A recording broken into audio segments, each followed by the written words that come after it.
How many of y'all have been to the site, know a little bit about Khan Academy? Oh, wait, oh, good. Oh, this is very good. That's probably why you're here, actually. This is it's a silly question. So as most of y'all, I guess, do know, Khan Academy is most known for the videos, and we're going to be doing more videos, and this is a super exciting collaboration. But we're also doing a lot more, and I'll talk more about that. But so we're all on the same page. I'll show you a little montage of some Khan Academy videos. Up the volume. And the notation usually is a capital sigma. All of these interactions are just due to the gravity over interstellar, or almost you could call it intergalactic. So the right slot is I plus 1. This animal's fossils are only found in this area of South America, a nice clean band here. They create the Committee of Public Safety, which sounds like a very nice committee. Notice, this is an aldehyde, and it's an alcohol. It's some type of an infectious disease. Exactly. So the key is when you start to look at data, you have to look at all aspects of it. Is their $30 million plus the $20 million from the American manufacturer. If this does not blow your mind, then you have no emotion. That's yes. And y'all are the first audience that actually does appreciate why that should blow your mind. So it's exciting that we could share that moment.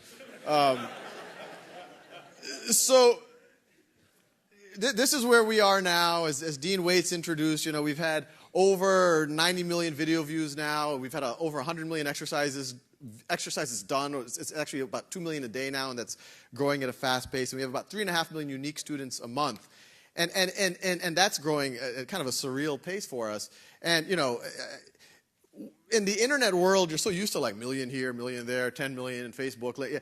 You lose sight of it, and that's why I did a little back-of-the-envelope calculation. The number of unique students we had last month is more than 6 times the number of students that Harvard has graduated in its history. Just a little, estimation thing right over there. But that's where we are now, and I think we do have a lot of time to do Q&A, and we can talk a lot about where we're going. But I will, and I think a lot of y'all know some of this, how this kind of happened or started, and it's all been a little bit happenstance and lucky circumstances and the right things happening at the right time. But as a lot of y'all know, it started in 2004. I was an analyst at a hedge fund actually at 9 Newberry Street, and I had just gotten married, and some family was visiting me from New Orleans, which is where I grew up. And my one cousin in particular, Nadia, she was 12 years old. And I remember, super sharp. I hadn't seen her for a couple of years. I saw, when you talked to her, you felt like you're talking to someone your own age. It was actually 4th of July weekend, and we were waiting for the fireworks over the Charles River. And, we kind of had got our spot, and we had a couple of hours to wait for the fireworks to start. And so, as many of y'all would do to kill time, I started giving my family brain teasers. And I think, like you probably experienced with most of your family, they're probably like, Sal, stop, we don't feel like thinking, this is a vacation. But Nadia said, no, don't tell me the answer, I want to solve it. And I literally remember 12 years old. And these are the type of stuff, these are things you might see in a computer science interview. But she was working it out on the sand, and I was really impressed. She didn't shut her brain off. She wanted to engage the problem. She was logical. She was analytical about it. And I told her, I said, Nadia, you should go to MIT. And when I said that, I saw her mom kind of give her dad, my uncle, a little bit of a look. I didn't know what that meant. And so the next morning, her mom, Nasrut Auntie, told me, Sal, thank you so much for being like a big brother figure to Nadia and her brothers, and they really look up to you, and we love that you think so much of them, but I actually want to let you know that Nadia is actually having trouble with math in school right now. And I said, no, that's impossible. I mean, the girl who was doing those, the stuff that she was tackling, I've seen college students who can't do problems like that, and she was tackling them, and she was engaging the problem. And on top of that, we share a certain amount of DNA. And it's this is the, so when Nadia actually woke up, I said, what's going on, Nadia? I have trouble believing what your mom just told me. And Nadia said that she's having trouble with units, kilograms to decigrams or ounces to whatever. And I just told her point blank, I was like, I definitely understand how that can be confusing. I mean, even now, sometimes I multiply, divide, but, but I told her, what you were doing last night is 10 times deeper. And the conversations that we've had about politics or philosophy or whatever else, 10 times more, 10 times deeper than unit conversion. And she was kind of, a little bit, she actually didn't believe me, this was like a pep talk or whatever else. So I told her, I was like, look, when you go to New Orleans, how about we do a little bit of tutoring? We'll get on a phone, we'll figure out some way to look at each other's writing or whatever else. And she agreed. I think more than anything, she just liked the fact that someone was taking interest in her life. So we started, and frankly, the first month or so was pretty painful. Her confidence was completely blown. Her brain was shut off. It was a completely different Nadia when you asked her a simple units question. Kilo means 1,000. Kilometers, how many meters? Long, awkward pause. 1,000? And are you sure? And it was like, this is the same girl who's doing these complex logic problems. It's just because she was completely disengaged. But eventually, we finally got through that hump. And after 2 months, she experienced, once she got it, and she got it kind of all together, she almost got angry. I can't believe that was the reason that I was tracking into the slower math class, that simple idea. So after that, I was like, okay, I've worked with one cousin, this worked. And the whole time I was on the phone, I could kind of hear her 2 younger brothers wanting to be part of the scene. So I started tutoring them. And then one thing that the way our tutoring sessions were going, I would kind of give them a problem. If they knew how to do it, great. If they didn't know how to do the problem, I'd give them a hint or a step, and we'd work the next one. And so I said, well, maybe I could write some simple software. I was here working at a hedge fund, and I hadn't been using the coding side of my brain for a little while. So I was like, oh, this would be a fun little project. And so I started writing this little JavaScript thing to generate these problems for them, use little random numbers. And if they didn't know the steps, it would give the hints for those steps. And I started telling, Arman and Ali and Nadia, do these problems, and we'll see, and we could talk about them the next day.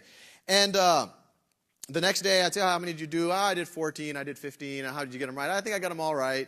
And so I didn't believe them, so I put a database behind it. But it was just that simple, very primitive thing that I was doing part-time, started giving me all this information. Wow, they didn't know how to do that type of problem. Boy, I've been really gauging where they are in the completely wrong way, or now they need the practice so that they can really bone up on that concept. Or why is Ali, who is 8 years old, doing that problem at 3 in the morning, which was actually one of the things that I discovered when I was doing little SQL queries on their little problem logs. And so that was there, and I started getting more and more cousins involved, and I was tutoring them after work. And by November of 2006, I was at a friend's dinner party, actually another MIT alum, Zulfikar Ramzani, did his PhD here. And and I was showing off the software that I was doing. My cousins are using it, and I think it's really helping them and all the rest. But my only complaint was I was doing these videos, and I wasn't doing the videos, I was doing these tutorials, and it was getting hard to scale. That connection that I had with Nadia, the one-on-one connection, even when you start having 2, 3, 4 students, it started to become difficult. I tried to do conference calls, and those were a mess. And he's the guy that told me, he's like, well, I don't know if this will work, but why don't you make some lectures and put them up on YouTube, and maybe you can get some of the stuff out of the way for your tutorials. And I said, no. YouTube is for cats playing piano. It is not for serious mathematics. And so then I went home that weekend, and I kind of thought about it a little bit, and I got over the idea that it wasn't my idea, and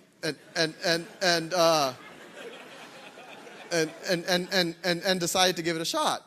And I put a couple of those videos out there on YouTube. I made it. I remember that first, screen. Do you want to make this public or private? And I was like, and actually, I was tempted if it was password, because I was embarrassed. What if these aren't good or whatever? And I said, well, maybe if I could password protect it, but YouTube didn't have any functionality like this. So I guess I'll make it public. But what are the odds that anyone else is going to see this stuff? So I put it out there, and I started pointing my cousins to it. I was like, hey, before we do this, why don't you take a look at these? This might be good to review. Or here's some stuff you could look at if you forgot the last time we went over this idea or that idea. And, I joke a lot about this, but it's completely true. After a couple of weeks, I had about 30 videos out there. And, they were very simple, very primitive. And you can actually sort on YouTube by upload date. And you can see those original videos, very primitive. And I asked my cousins, are these useful? What do you think of them?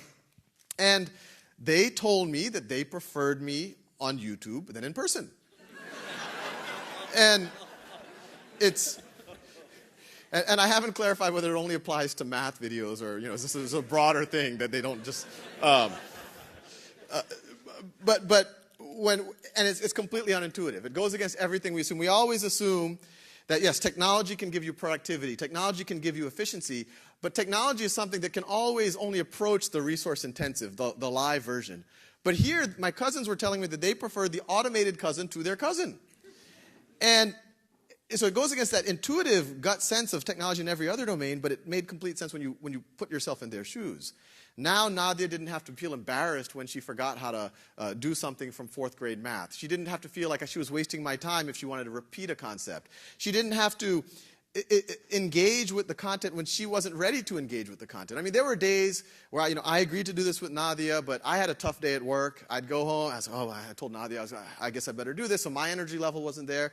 And I'm sure there were days that, the boy she had a crush on asked some girl that, some other girl to the prom. And so she wasn't completely there either. But now she could get it when she was ready for it, when she had the question in her mind, so she could pause and repeat. And so I got kind of excited, and I kept doing it, just thinking that at minimum, this will help my cousins now. I didn't have kids at the time. I do now. I said, well, maybe this could help my kids in the future. It could be a little family legacy, a little thing that I could share with, maybe my great-grandkids could use this content. And I think that's, I read a lot of science fiction books, so it's kind of in that vein of thinking, but there's no reason why you can't. I mean, if Newton or Leibniz had made videos on YouTube, we wouldn't have to. There's reason to believe Newton was a little eccentric. He wasn't mainstream like me, so so it might not have worked. But so I just kept going. The other unintuitive thing that kind of, I went, I'd go to dinner parties and I'd show people the little videos that I was making, and I had my friends from business school I'd show it to, and they were, how are you going to make money off of this? I was like, oh no, I have a job. I'm just doing this for fun, and it's for my family, and I'm enjoying it. And I would get these kind of looks like, what part of capitalism do you not understand? Like what are? But then the next, the knee-jerk, by this time our fund had moved out to Silicon Valley, and so in Silicon, this will never scale. Never scale. You should make a platform and get other people to upload content onto your platform. You should crowdsource it. And I said, no, I understand the principle. I have an MBA as well. I understand the principle of getting other people to do your work for you. But I'm enjoying this, and and then I said, but no, but it's a good idea. Would you like to do some videos yourself? And there's, I just saw, and they would walk away, and they would. But once again, it was just because it was fun, and I just kept doing it. And then comments started to come in on YouTube, and some of those comments were just a simple thank you. And I don't know if y'all spend a lot of time on YouTube, but it's not all positive comments. Nor all G-rated comments. And actually, I was kind of hardening the self-esteems of some of the video producers. If once we expose ourselves to YouTube, there will be, there are times that I want to cry. People can say mean things on the internet. But for the most part, and this was actually important, and actually this was important to the genesis of the Khan Academy, because I am someone who thrives off of positive feedback and doesn't do well with criticism. The first people who said, thank you, or this helped. It was random people. It wasn't my cousins. It was people all over the world. And then the comments got more interesting. They started, this is the reason why I'm passing algebra. This is the reason why I'm able to go back to college. This is the reason why, after graduating from leaving the military, I haven't seen math in 15 years. I can now go back. This is the bridge that gets me back into that. I got letters from a mother of an autistic child. She said, this is the only thing that works for my child. I got letters from multiple letters from random people saying that they're praying for me. And, I was working at a hedge fund.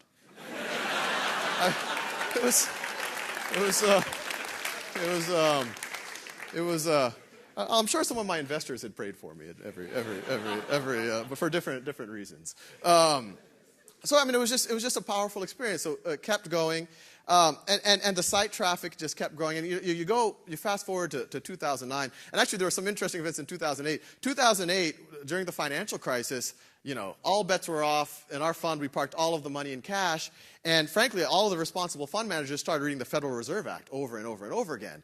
And then I would go to parties, and people would ask, hey, what do you think about this financial crisis? Like, oh, this is the difference between illiquidity and insolvency, and this is why, credit default swaps are called financial weapons of mass destruction. And people, and I was like, well, why am I not making videos about this stuff as well? So I started doing that, and it's funny, I got a call from 2 major news networks saying that they were using these videos before reporting on the financial crisis.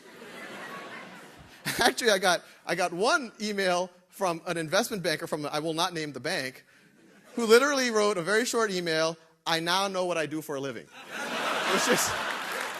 which is, and it's a good, it's heartwarming, better late than never, right? I'm sure he was getting compensated quite nicely too, which is a little strange. But so that happened, and actually they had me on that was the first national publicity we had. I was on the Rick Sanchez show talking about how we should start new banks and all the rest. Poor guy, things have happened to him since then. But and in 2009, I had this day job still. I was an analyst at a hedge fund, but I had trouble focusing on it. There's the site. People were writing me letters. People were the traffic was picking up, and there were many other times. You have a bad week at your job, and you say you want to quit the job, and you go to your wife, and you look at your finances, you look at your mortgage, and you look at the different. No, I'll stay a little bit. I'll stay a little bit longer. But by fall of 2009, I just, frankly, this is all I thought about. It would actually have been irresponsible for me to continue managing other people's money. And frankly, at that same time, we got a little external recognition, and I got this really powerful letter from the student. We actually have it on our website. The student, no background in mathematics, used Khan Academy for summer, went to community college, and got a perfect score on the placement exam, which had never happened at that community college. So that all happened in 1 week period. So sat with my wife. We looked at the finances. She was pregnant. We had we actually had our first baby at that point. And so it wasn't a light decision, but we said, look, we have enough savings that I could take a year off and do it. And so I did. And like all things like this, it doesn't have the site was doing just great. It was growing exponentially, but the funding, we set it up as a not-for-profit. Someone should realize the social ROI here, that these videos don't just teach millions of kids now, they could teach millions of kids forever, billions of kids maybe one day. But they just weren't getting traction. And I was telling a group earlier today, I would go to parties and people ask you what you do for a living, and I say, I make videos on YouTube. And I literally heard this. Some people, well, it's good that his wife is a doctor. And the meanness isn't just on YouTube. But these things take longer. And I had a little PayPal thing so people could donate, and we were getting $25, $50 here or there, and that was powerful. That a random student someplace would give $20 just out of goodwill. But then all of a sudden, in May of 2010, now all of a sudden a $10,000 donation comes in, and so I look at it. It was someone named Ann Doer, and I immediately emailed her. I said, "This is the largest donation we've ever gotten. If we were a physical school, you would now have a building named after you. If you, which I think is a very good deal. I don't know what the going rate at MIT for a building, but it's well in excess of $10,000. Looking at these, but she actually immediately emailed me back. She was local. She was in Palo Alto, and she said, "Well, we should have lunch." And so I met her for lunch, and. She's like, where do you want to take this? I said, well, a world-class education for anyone in the world for free. And I showed her why. We could make exercises, that primitive stuff I'd done for my cousins. We could hire a competent team to actually build that out. And we could eventually connect kids with each other. I'd keep making videos. We could, all the whole dream. And she nodded. I think it was resonating with her. And then she was, well, if I was the largest donation, how are you supporting yourself? And in as kind of a proud way as possible, I said, I'm not. I'm not. And so I, and she kind of nodded, and then I went home, and when I was in the driveway, I got a text message from Ann, and she's like, well, you should be supporting yourself. I've just wired you $100,000. And so that was a good day. It was,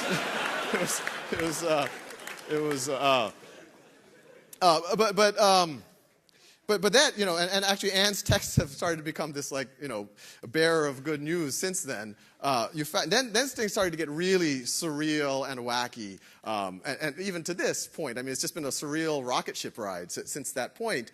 A few weeks later, some folks at Google, I say there are two major institutions in Mountain View, Google and the Khan Academy, and don't get as many laughs at Google.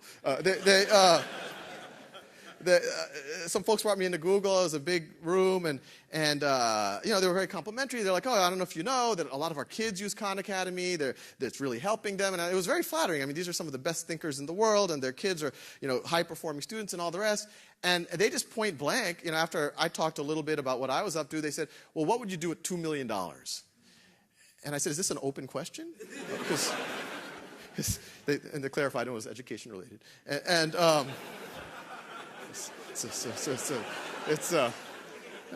I've got needs, So I told them the same thing that I told Anne. We would build out a virtual school. We would hire engineers. We would designers. We would make this thing for anyone anywhere can learn. And they kind of nodded, and I by this point actually had been through this cycle of talking to foundations, and there wasn't a lot, they were like the idea, but they're like, well, why are we the first to fund you? And you kind of need that initial validation, and I didn't have it. Although Anne donating, she's the wife of John Doerr, famous venture capitalist, and so that was actually a very powerful initial validation, but actually I don't think the Google guys knew about it at that point. But then it got even wackier, and the Google part has a good ending too, but it got even wackier. Early July 2010, I was running a little summer camp because I was just curious. I do a lot of this virtual.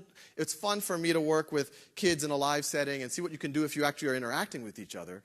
And so I had this game where 6 kids were playing a game of Risk, and then the other 20 were trading securities based on the outcome of the game of Risk.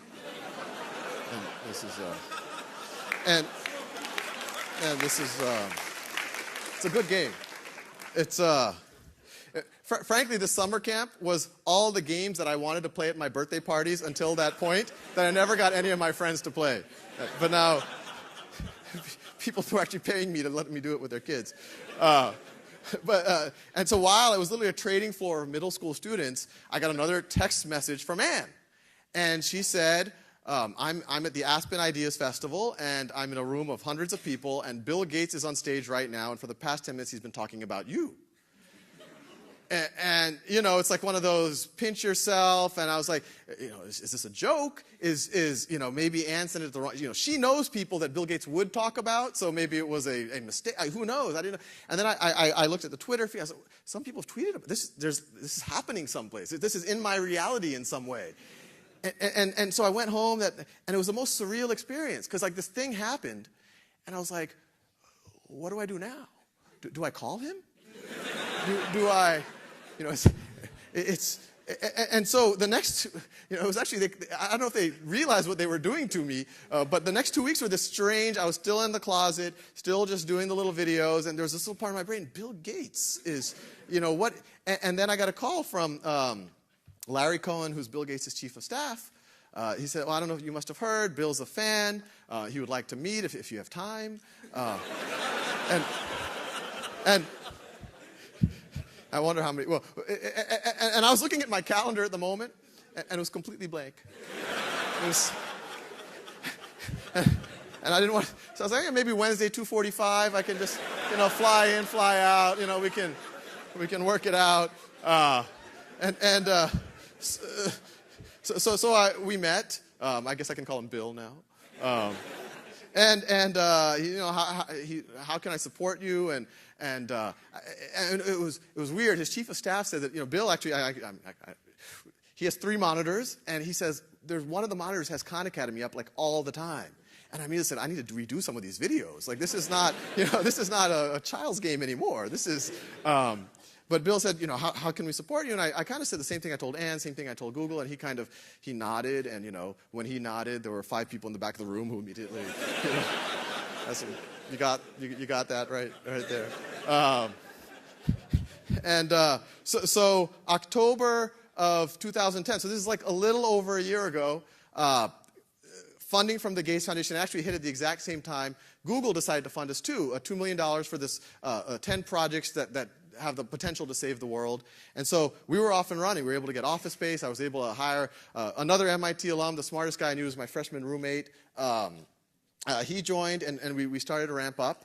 And this is what we started working on. And some of y'all are probably somewhat familiar with this. This is, this is a more sophisticated version of really what I started with my cousins. And the idea here is each of those nodes, that top one is basic addition. It's literally, it'll generate as much, I'll show you what these look like in a second, but it'll generate as much questions as you need to master basic addition. And once you've mastered that, you move on to the next concept. And it's kind of the most common sense way you would implement anything. You would teach anything. It's the way video games work. It's the way you would learn karate or learn a musical instrument. But the one thing that we realized later, especially when we tried to implement it even at a few summer camps and things, is it's as intuitive as it is, it's the complete opposite of the system that we've all been indoctrinated into. In the system that we've all been raised in, what you have is you have a fixed amount of time to learn a concept, and then the variable is how well you learn it.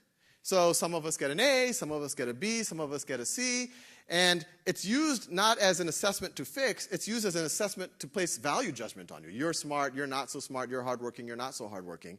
And the real insanity of it is, if in those 2 weeks we were supposed to learn basic exponents, and we take an exam, and half the class gets a C, some kids get D's, some kids, 20% deficiencies, 30% deficiencies. Even the A students have a 5% deficiencies. We all then move on to logarithms, somehow expecting magically that we expect those same kids who didn't know 20% of basic exponents to now all of a sudden be able to understand the inverse function, to understand what a logarithm is. But that's exactly what we're doing. And the analogy is, imagine building a house. And the foundation, you build it, you get the inspector to come in, the inspector goes and says, oh, it's an 80% foundation. And you're like, well, that's passing, let's build the first floor. And then you build the second floor, after the third floor, and then it collapses. And you're like, whoa, what went wrong here? There must be, we have to do something to, but that's what we're doing in our system. So what we're saying is, it's the way you learn naturally, is instead of the fixed thing being the amount of time and when you learn something and the variable how well you learn it, let's make the fixed thing how well you learn it. Let's make it mastery for everyone, and then the variable is how and when and how long you actually have to learn the concept. And so this is what some of these modules look like. This is actually one that was just contributed by a volunteer, and I showed it earlier today to some students who are, and this is an open source project to build these modules. So any of y'all who are eager and jumping in here, and actually John Ressig's here, who's the father of jQuery, and he built the framework for making these modules. It's the most used JavaScript library. I mean, he should be really giving this talk, but any of y'all are interested in participating, we love it. The module you're seeing there is actually contributed by a guy in DC, and it's one of our best modules. And so what the modules is, they'll give you an infinite number of questions. If you need help, there's the Related Khan Academy video. And the idea is you keep doing it until you get mastery. And what's really cool, and what I really like about this module in particular, is you're able to do things that you can't even do with the traditional textbook, that you can't even do with the traditional lecture. I mean, you change the slope of the tangent line at each point, and by doing so, you're essentially tracing out the derivative of that function. And we, not all of them are this, but these are the ones where this is what we want all the modules eventually to approach. And eventually we could do simulations, multiplayer modules, multiplayer games, different things. We're experimenting with goal setting right now. Now this is another module. This is a more basic one. This is kind of what they look like when I was starting them for my cousins. This one we're still using. But basic idea, you keep doing it until you understand it, show some level of proficiency. And it's an interesting question of how do you measure proficiency, and I'm happy to talk about that. But if you don't know how to do it, you get the steps and all the rest. I think that smiley face is actually the only part of my original code that's still in service. It's So when we started, it was literally a year ago. Shantanu had joined. We got a call from the Los Altos School District. It's a district adjacent to where I live. And they said, oh, we heard you're doing some stuff. We'd like to meet you. And so we met them. And the school board said, well, what would you do if you could do anything you wanted with a fifth grade class? And we said, well, we'd have every student working at their own pace, mastering concepts before moving on. That we think that would free up time to do other interesting projects in the classroom, build things, build robots, whatever, paint pictures, whatever it might be.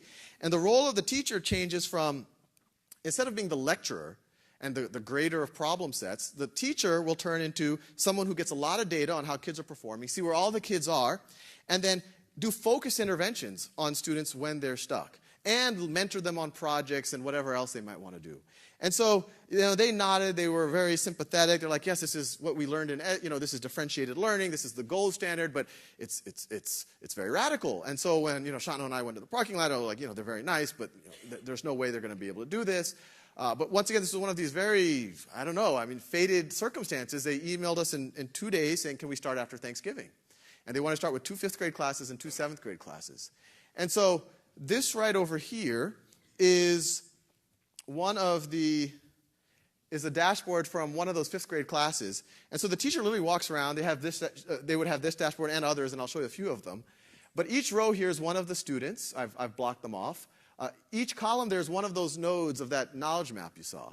And the model is, if a student is green, if that cell is green, the student's doing fine. They already mastered or have shown proficiency in that concept. If it's blue, they're working on it, but there's no need to worry. But if it says red, based on some heuristic, and we're always working on that, it looks like the student is stuck. They've done a lot of problems. They've watched the video. They've looked at hints, but it looks like they're still not getting it. And so the model is, well, why doesn't the teacher just go sit down next to that student and do a very focused one-on-one tutorial? Or even better, why not get one of the other students who've already mastered that concept to sit down and be the first line of attack? And when you do that, we saw this happening where the students were starting to teach each other. And actually, one of the 5th grade teachers started to have a cadre of 5th grade TAs who essentially, who the teacher spent a large amount of time mentoring so that the teacher could scale. And some of those TAs were pretty impressive people, 5th graders, people. But and we realized something very profound was happening. There's that one idea of mastering concepts before you move on, which is really just kind of correcting some of the insanity of the system that we were indoctrinated into.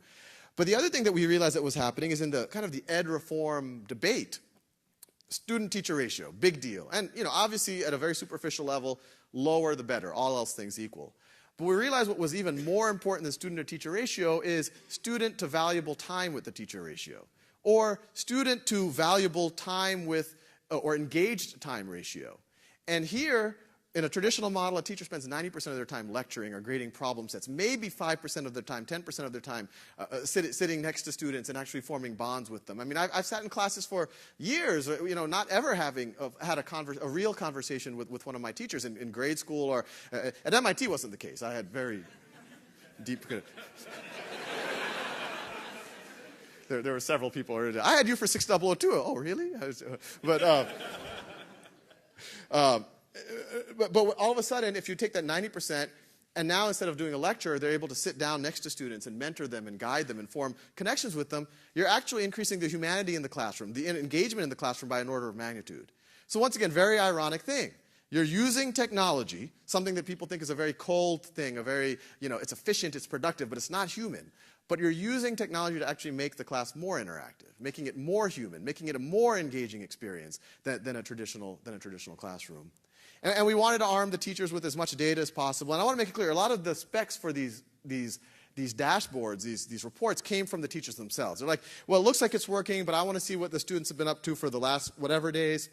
This says the light blue is exercises, navy blue is videos, and there's a lot of other data there on, there's these game mechanics. You can see the achievements achieved and things like that.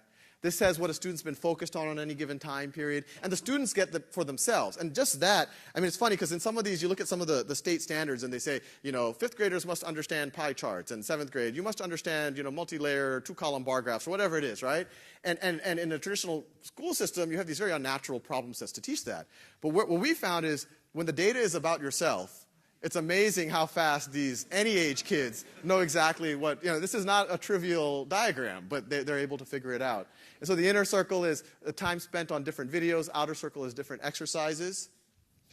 If you click on any of the exercises, you get a problem by problem breakdown. This is one of the more recent problems. Height is how much time spent on the problem. Blue is right, red is wrong. That little video icon means you watched the video. Question mark means you used the hints. If you click on any of those, you can see the problem that the student had a problem with. We've recently added a feature where you can kind of see the narrative of the problem. Eventually, we would like, to actually see the students' work as they did it on the problem. We don't have that yet. So it's really showing your work, and it's not just a static final product. It's actually them doing the problem. This right here, it's just another report that gives a teacher a picture of everything that's going on in the class. But pretty much every class we've done it has started to tell pretty profound narrative. The horizontal axis is just days working on the site for the class. Vertical is just a raw count of modules completed. And each of those lines is one of those students in the class. And what we're seeing over and over and over again, right when you start it, like you usually expect in any class, there's a group of kids, probably a lot of us were like this when we were in 5th grade, who gets really into it, they're really confident in mathematics, they race ahead, and in the traditional model, those are the gifted kids, those are the advanced kids. Then there's a group, they're kind of in the middle, but they're doing fine, those are the average kids. And there's a group, they're a little bit slower, they're working on some stuff, those are the kids that, day 6, they're still at those bottom lines right over there. Oh, those kids are a little bit slow. If we start separating these, we should maybe set advanced kids, medium kids, remedial kids. But what we're seeing over and over again is if you let all the students work at their own pace, if you let them fill in all those gaps that they built up, all those little 5%, 10% gaps that they got, borrowing numbers, multiplying decimals, whatever it might be, and you allow them to spend as much time as they need to really internalize something. This is an important thing. We've learned to believe that slower is somehow dumber, which is kind of crazy, because maybe the slower person wants to really internalize something. Maybe they really want to understand it at a gut sense. They don't want to just memorize the formula and get to the next concept. But that's what we've been indoctrinated into. But now all of a sudden, if you give that student a chance to internalize the information, we're seeing over and over again that student that a few weeks ago you thought was remedial or a slow student becomes the second best student in the class or the best student in the class. And we're seeing it over and over and over again, that you really have this constant flipping of the leadership of who is the best student, and that you stop even making these type of judgments. And it really makes you, to some degree, we were fortunate byproducts of the old system where you do the snapshot, and we just happen to be one of those top lines at the snapshot. And it really does make you think how many people might have been lost at the bottom end. Now everyone's like questioning. Everyone's like, oh my God, maybe I could have. It's kind of an existential, but which it is. Frankly, it really is. Now, I think, I've hinted at this already, but there's the assumption that, and I don't think it's over here, but a lot of times there's a knee-jerk reaction. Oh, computer-based learning, they imagine some kind of Borg or Vulcan reality of, these things plugged into kids' brains, and they're just doing this all day, and they're all. And I just want to emphasize, it's the exact opposite. These classes are more interactive than any math class. There's more time is freed up to do creative activities than any math class or any science class or any type of class that we've seen. And just to capture a little bit of the energy level, I'll show you a little snippet of a news report. They captured the energy level well. They don't capture some of the other interesting dynamics that happen in these classes, but it gives a sense of things. Oh, volume. Volume? Yeah. What makes 5th graders cheer? Would you believe math? Yes. I'm starting to really like math now. These kids are learning with the help of Khan Academy, an online school. You got it right. Good job. Videos that are interactive and fun, explaining difficult concepts in a conversational way. And there's actually a fun story from that, when that reporter visited, it was either that classroom or the one right next to it. She saw a little 5th grader doing trigonometry questions, 10th, 11th, 12th grade type of, maybe for us it was 5th grade,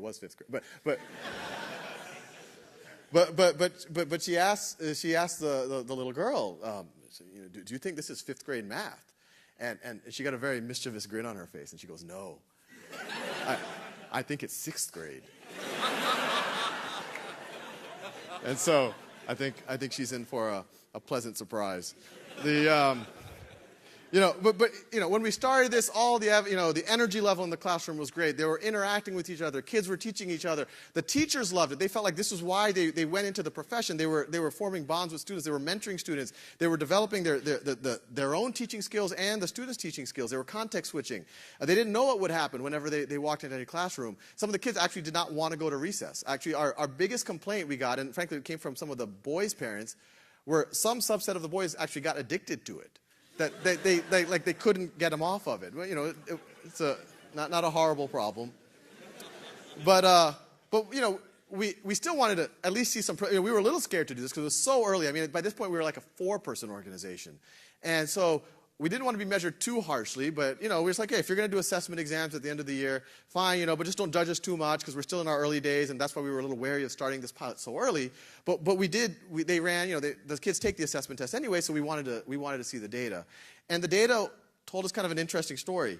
At the 5th grade level, And this is the 7th graders. But at the 5th grade level, 96% of the students were at grade level or above, which sounds good, but it was actually, this is a high-performing school district, and it was only slightly better than the other classrooms. But even that was a mini victory, because we were, these kids are doing trigonometry, they're doing algebra. In my videos, I don't use the exact same words as the state standard. And in the other classrooms, they're to some degree teaching to the exam. And so now, at least these students didn't, and frankly, they definitely performed no worse, so we weren't doing any harm, and that's an important question to ask. But even more, and we're going to do this year, the 5th grade assessment did not capture what that girl knew about trigonometry. It did not capture the algebra. It did not capture, there was one student who was working on calculus, and actually, at the time, he outstripped our exercises, and he just started watching videos and things like that. And, but the 7th grade was a kind of mind-opening narrative, and it kind of gels with what we saw in that previous graph. And the 7th graders, and this is, there's sometimes a misperception, because Los Altos, I actually cannot afford to live in Los Altos, so it is a very affluent part of Northern California. But the 7th graders were not an affluent group. This was actually an algebra readiness group. It's a euphemism for remedial math. And most of these students were students from the other side of El Camino. Most of these were English as a second language students. Some of these were students with learning disabilities, some of them severe learning disabilities, or at least they were diagnosed with learning disabilities. And going into the year, that's the top bar right over there, 23%, that's the left side, the orange, 23% were at grade level, none were advanced, and even the ones that were at grade level were barely at the threshold for grade level. And you see 6% were very below basic. Far below basic is like, it's worse than random when you take an exam. So these were students who were really having, like they just didn't answer the test. And after 6 months, and this really spoke to us, double the number of students that were at grade level. But this was a thing that none of us had ever heard of, and we didn't know if it ever happened before. 6% of the students were now advanced. This was a remedial math class. This was a class that's normally like the academic graveyard. After you go there, it's just you get further and further behind everyone else. And 6% of those students who were diagnosed with learning disabilities, who were essentially told that you're never going to be an engineer or physicist or whatever, they had now leapfrogged ahead of the students in the average class, and were now, this year, have to be placed in an advanced class. And when they saw that, that's what the district said, well, we have to expand this. And so that's why they are expanding it in different ways at the 5th and 6th grade level, and also at the 7th and 8th grade level now. Now, the last thing I want to show, and I want to take questions and have a conversation after this, I want to show a video that we actually got, a thank you video that we got a couple of months ago. And it's an example of an older student, but it blew our minds, and it really helped frame it for me, is that, in education reform, there's, people talk about the achievement gap. Once again, that's important. People's hearts are in the right place. But I think the correct way of thinking about it is the potential gap, because that generalizes it. It's not about ethnicity. It's not about economics. It's just about human potential. And I think this video kind of speaks to that. My name is Mark Halberstadt. Growing up, I was really always a C student. I think I was really pretty much always pretty pitiful in school. I don't think I've ever gotten higher than a B+ in any math class ever, particularly. I pretty much thought that the only thing I was good enough to do in college was major in music. And I went off and I got a music degree in saxophone. But I sort of almost felt that it was more I was getting it because I was terrible at everything else. Kind of worked as a saxophone player for a few years. Really what I wanted to do was do electrical engineering. And the last thing that I remember completely not getting was trig identities. So I went to YouTube and I did a search for trig identities, and the Khan Academy was the first thing that popped up. Watched a bunch of videos in the trig playlist to kind of get caught up to speed. I watched all the videos in the calculus playlist. I watched all the videos in the physics playlist. Watched a bunch of videos on dividing decimals, and even on subtraction by borrowing. I watched a lot of videos on arithmetic. That was in 2007. I did that until the fall of 2010, and in the fall of 2010, I took a leap and I decided to go back to school and went to Temple University, majored in electrical engineering, getting a second bachelor's. And keep in mind, I don't think I've ever gotten above a B+ in math classes, and I was really a straight C student growing up. And I just finished this year, first year back in college, I got a 4.0 GPA for the entire year. I got perfect scores on both of my calc final exams and also on my chemistry final exam. I ended calculus, chemistry, both calculus classes, Calc 1 and 2, and chemistry, with an average higher than 100%. There are some Khan Academy videos that I probably listened to the same concept over 20 or 30 times. And there is no tutor in the world I could have paid to have sat next to me and repeated the same thing over 20 or 30 times without at least them getting a little bit judgmental, or at least them thinking like, oh, well, this guy really is never going to get this concept and he should just give up. Where the understanding really happened was watching those videos and also working through the Khan Academy software and everything. The impact for me in my life, I really see it growing exponentially over the next 20 or 30 years.